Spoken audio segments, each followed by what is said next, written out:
ဆုံးသွားတော့ရေတစ်ခုလုံးကျေသွားတော့ကိုချင်းစားပါတယ်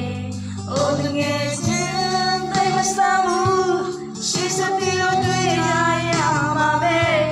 ကျောင်းဆုံးကြီးကသူတွေဝင်မလို့နိုင်မောပလို့လည်းရလိုက်ရလေဒီနေ့လိုက်ကျမဆိုတာကချိုးတယ်လေခါတယ်လေအခုလေဒီလိုပဲအောင်မြင်လိုက်ရှုံးနေလိုက်နေရတဲ့ခွေရဲ့မနှလုံးသားအဲကြောင့်လေးကမြဲမတရားဖို့ရှိစရာမင်းရဲ့ဘဝတစ်တွေဖြေလေးလိုက်ငယ်ကြီးရှိစမေဘဝအမြဲချူမိပါစေအောင်မြင်ပါစေခရီးရတာခါတိလေကြောပြလိုက်ကုန်လေ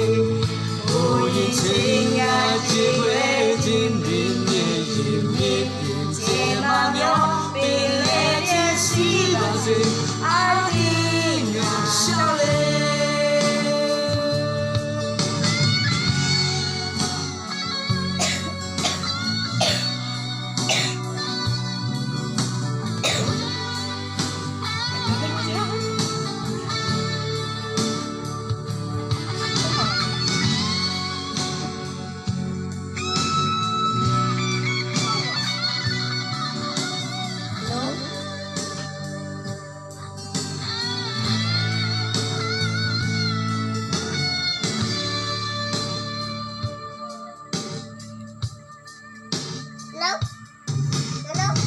ကျမဆိုတာက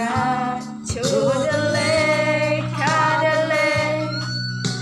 အခုလေဒီလိုပေါ်အောင်မြင်လိုက်ရှုံးနေလိုက်နေရတဲ့ခွေရဲ့မနှလုံးသားအဲကြောင့်လေးကမြဲမတရားဖို့ရှင်း